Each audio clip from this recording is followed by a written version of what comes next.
The author and the work I have for you today is uh, the novel The Waves, written by Virginia Woolf. Now, if you haven't seen Virginia Woolf, this would be the right time to see her. This is Virginia Woolf, and here is a short introduction to this author. Adeline Virginia Stephen, popularly known as Virginia Woolf, was an English novelist, essayist, and publisher.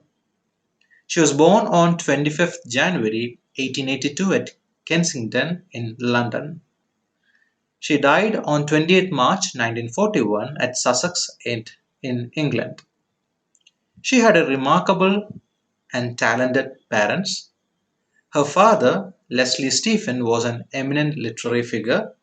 He was the first editor and the founder of the Oxford Dictionary of Biography, which is a standard work of reference on notable figures in British history. Her mother, Julia Stephen, served as a model for several pre Raphaelite painters and also wrote a book on the profession of nursing. She began writing as a young girl and published her first novel, which was titled The Voyage Out, in 1915. Now, the original title of this particular novel was Melimbrosia, and it was after 9 years and innumerable drafts that the book was released in 1915 with the title The Voyage Out. She also started a family newspaper, the Hyde Park Gate News, to document her family's humorous anecdotes. Now, she is recognized as one of the most innovative writers of the 20th century and is perhaps best known for her novels like Mrs. Dalloway. Mrs. Dalloway is a novel about a day in the life of a high society English woman named Clarissa Dalloway. The novel is a perfect example of Woolf's style, jumping or shifting from past to present and present to past, and between the thoughts of various characters in Clarissa Dalloway's life, and so as to create a rich portrait of its central character and the societal milieu of England after World War One. She became popular also because of the novel title To the Lighthouse, which was published in 1927. It's a fascinating work about Ramsay family and their friends who are on vacation in the Ramsay's summer house. And there is one more novel which is or for which she became popular, and that's Orlando, and it was published in 1928. This novel tells the story of a gender fluid English poet who lives from Elizabethan times to the 20th century. Orlando is considered a highly influential work in feminist, queer, and transgender literature, and at the time of its publication, it was highly unique in its interrogation of gender roles and sexuality. So, people who are interested in these areas, it would be really nice if you go through this particular work. She was deeply influenced by seminal writers and artists of the period such as Marcel Proust, Igor Stravinsky, and the post-impressionists. Now, something for my students at St. Michael's, this might be the reason why Virginia Woolf's novel has been incorporated into this particular module, which basically talks about post-impressionism. Now, earlier in my previous video lesson, when I discussed Amrita Shergill, I also discussed post-impressionism. Now, this is why Virginia Woolf has also been, listed in this particular section because she was deeply influenced by post-impressionist, and critics say that her works, her novels, are more or less like a post-impressionist painting. Her works capture the fast-changing world in which she lived. She wrote from transformations in gender roles, sexuality, and class to technologies such as cars, airplanes, and cinema. So she almost wrote on everything that she witnessed, that she was a part of, that she experienced. She has also written polemical. Polemical means, something that involves dispute or controversy. So she has also written polemical works about the position of women in society in works such as A Room of One's Own that came out in 1929. It's a seminal work and I would really recommend you read the work. And Three Guineas that came out in 1938. She became one of the central subjects of the 1970s movement of feminist criticism, and her works since then garnered much attention and widespread commentary, especially with respect to feminism. So that's probably why, or that it's because she is closely associated with this feminist movement that you'll come across her name in while you study papers associated with feminism or related to feminism. She is also a writer who experimented with the ways of writing. Her narratives move between inner and outer, and also between characters without clear demarcations. This would become more clear when you go through the novel titled The Waves, which I will give an outline to through this video lesson. She also stuck on to non-linear mode of narration in many of her works. Non-linear means events are not portrayed in chronological order in time. It is to be noted that of all her novels, The Waves, which was published in 1931, implements some of the most innovative and bold narration that Woolf employed. And that particular narrative strategy is called stream of consciousness. I would come to that, when I begin the discussion of this novel.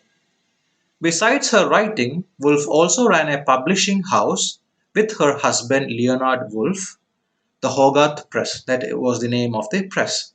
The Hogarth Press was originally established in Richmond and then in London's Bloomsbury, an area after which the Bloomsbury set of artists, writers, and intellectuals is named. So she was also part of this Bloomsbury group of writers.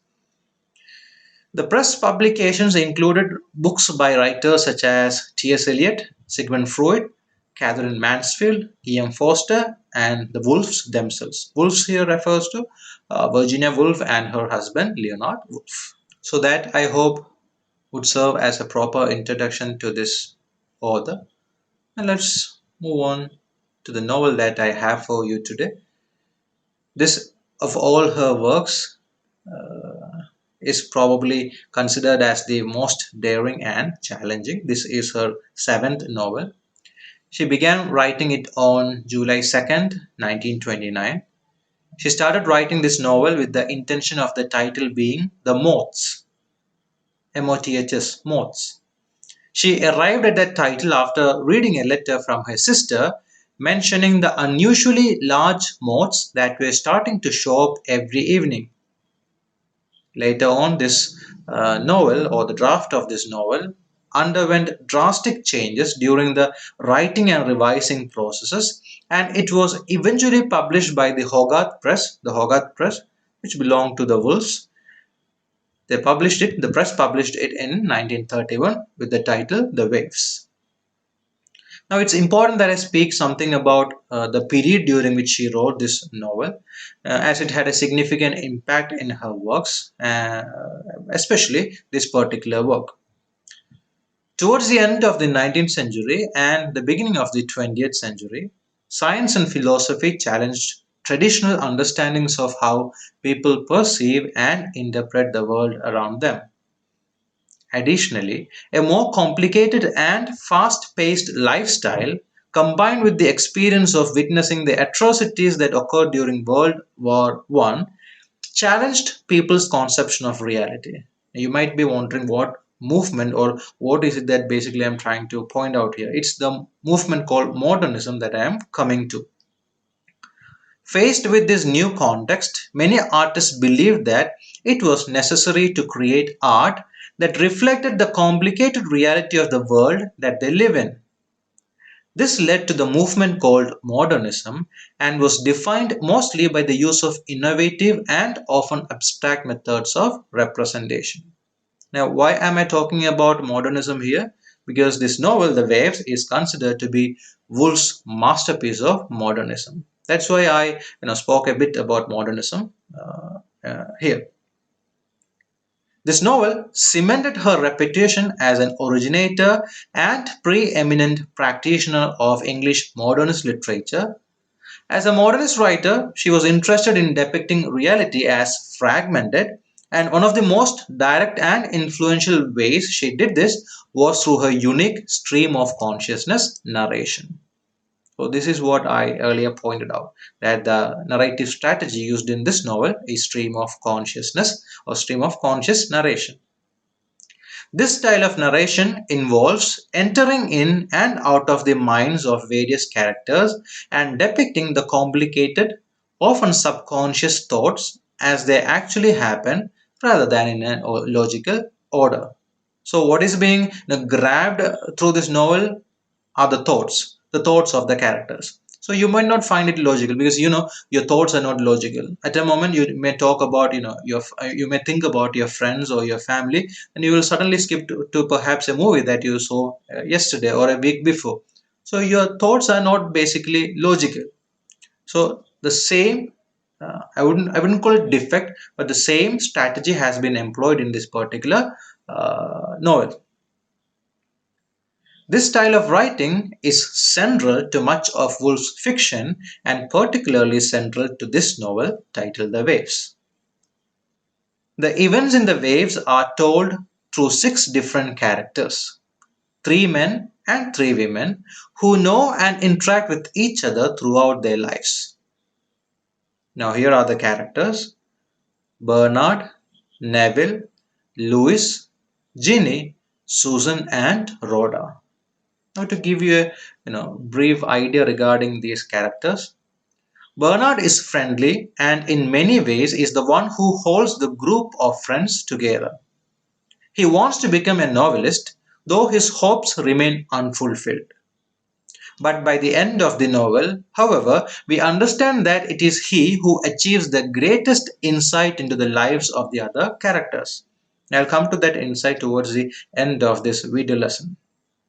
Now, coming to the second character, who is Neville, he is a talented poet, poor athlete, and lover of the masculine form. He desires order and beauty, and he tries to exclude much of the disorder and ugliness of the world from his life by isolating himself with his books and his lovers. Now, the third character, Louis, is an outsider who seeks acceptance and success. His father is an Australian banker, and Louis is painfully aware of his own accent and his lower class status in comparison with his friends. He is driven by a desire to escape his position as an outsider and to prove the superiority of his own intellect. So that's the kind of character that Louis has. Ginny, the fourth character, is a beautiful upper class woman who leads the life of a glamorous socialite. Socialite means a person who is, or a socially prominent person. She is grounded in the here and now, in the present, rarely wondering about the deeper significance of events or the symbolic value of things, which is a marked contrast to her friends. Now, the fifth character, Susan, hates city life and she cannot wait to return home from school to her family farm where she wants to tend the land and raise children. She is an earthy, passionate woman. Earthy means someone having like Mother Earth concept. That's what the adjective earthy means. She is an earthy, passionate woman who is highly compelling to men, though not as classically beautiful as Ginny. Susan has an intense relationship with the land and with nature, but her cultivation of this natural bond leads to the suppression of many of her other desires. Now, the last character, Rhoda, is a plain, lonely woman whose lack of creativity makes it difficult to fit in with the artistic friends. Finally, as we read the novel, towards the end, we find that she ends up taking her own life. Now, this novel is divided into nine different sections, each corresponding to a different phase in the lives of the characters. The first section occurs during the childhood of the characters and depicts their experiences at school.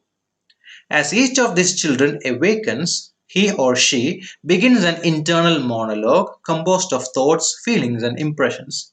Please remember that the narrative strategy that has been used in this novel is stream of consciousness technique, and that's why you read the characters' internal thoughts, you understand their feelings, and comes across their impressions.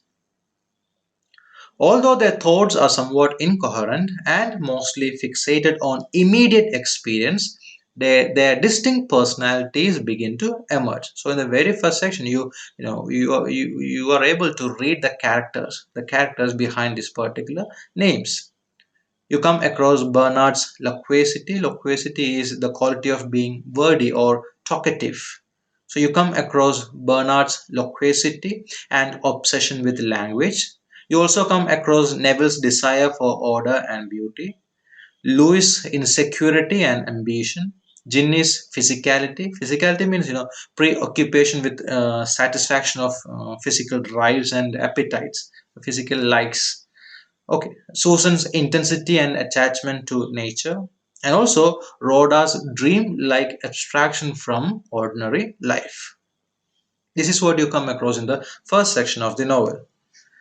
In the second section, section deals with adolescence. Now, after the boys and girls have been sent off to separate boarding schools, Bernard, Louis, and Neville differ in their reactions to the school's authority and traditions, and they all form friendships with Percival, a popular, handsome boy who is to become a central figure in the lives of the six main characters. Now, this character Percival is or exists in the novel without a direct voice. Everything the reader knows about him comes from the words of the six friends. So it's not that you get to understand this character directly. It's through the conversations or thoughts of these six friends that you understand this character named Percival. Percival is substantial and present in many moments in the novel, but the lack of his voice means we do not know how he behaves or what basically he is, and we have to wait for the other characters to arrive to the scene of action so as to understand him or to get to know more about him. All three boys develop literary ambitions of some sort, though they differ markedly in their goals and expressions. The girls mostly want school to be over and done with. Ginny desires to begin her real life in society. Susan longs to return home to her father and her farm, and Rhoda wants an escape from the disruptions to her mental solitude caused by school. At the close of this section, which is the second section, each character sets out, uh, be it for college or work or otherwise, on more or less like a solitary track. The third section, in the third section, the characters have entered into young adulthood and are beginning to understand themselves better. Bernard and Neville are at college together and remain close friends. They both admire Percival, but Neville has fallen in love with him. I hope you remember that I earlier told you that he was more attracted towards masculine characters, masculine features, and Neville falls in love with him, with Percival. Percival has become the focus of Neville's desire for beauty and perfection. Louis is working as a mid-level clerk at a shipping firm in London. Susan is at home on her farm and communes with the rhythm of natural life, just like she wanted. Later, as the novel progresses, we read that back in London, Ginny and Rhoda attend the same party, though their experiences are very different. Ginny comes fully alive in the social setting, and she takes a great sensual pleasure in the beauty of her surroundings and in her own personal attractiveness. Rhoda, on the other hand, feels negated by the others around her and longs to disappear. So, all these incidents are being quoted here so that you will be able to understand these characters more. It's these characters or these characters' minds that we go across or read across as the novel progresses. So, it's important that you have a clear cut idea regarding these characters. Moving on to the fourth section. The fourth section is set later in adulthood and centers on a dinner party meant to honor Percival. And Percival, he is living for a position in the colonial government in India. At the party, the six characters are united again. At first, the group is tense and uneasy in one another's company, and they primarily notice their differences. When Percival arrives, however, these tensions are relaxed and the group comes together. Briefly, the friends are united in a moment of true communion, and their individual voices seem to blend. This did not happen for a while, as they followed their own careers and dreams, but for a moment they came back together, they were united. They did that to honor Percival as he was leaving for a position in the colonial government in India. And for a moment or for a while, they were in a true communion, and their individual voices seem to blend. All too soon, however, the moment ends and the group dissolves back into its singular parts. The fifth section takes place no longer after the dinner party, when the friends have learned that Percival has been killed in India. Neville is devastated by the news, overwhelmed by a sense of death and the fragility of life. Bernard is torn between joy and sorrow. His child has just been born and his friend has just died. So he is probably experiencing mixed emotions. Bernard goes to a museum to look at paintings and finds a kind of solace, even as he is aware that his memories of Percival must inevitably fade. Rhoda finds a similar solace in music when she attends an opera soon after she learns of Percival's death, and she finds the strength to go on for a time. Now, these thoughts are central to the sixth section as well, in which the characters are adults who have begun to settle into their own lives. Louis is rising in his firm and leads a sort of double life. Although he is a respectable businessman, he is drawn to the seamier side of life and spends his time roaming around poor neighborhoods. Louis and Rhoda have become lovers. Susan is a mother now, both deeply gratified and stifled by her chosen life. Ginny continues her purely physical existence, taking lovers but never settling down. No, content to revel in her own being. Neville also moves from lover to lover, but in his case, he is trying to keep the intensity of first desire alive. It is a source of his creativity. And Neville's first desire was towards Percival. That's what he is trying to keep alive because he believes that it is a source of his creativity. Now, to quickly move through the seventh and eighth section, in the seventh section, the characters are middle aged and continue to reflect on the life they have chosen and the questions about life that they still have. In the eighth section, the friends meet again and the relationships seem to be more personal, yet also tempered by the awareness of the shortness of life. Now, this is more or less like a theme of the novel that garner your attention to towards the end of the novel. Now, moving on to the ninth section, which is the last section. This theme of shortness of life continues into the ninth section, which is basically narrated by Bernard, and he reflects on the lessons that have been learned throughout the lives of the characters. Bernard speaks to a casual acquaintance over dinner and tries to give him a summing up of his life. Bernard is still doubtful about the accuracy of any representation of reality through language.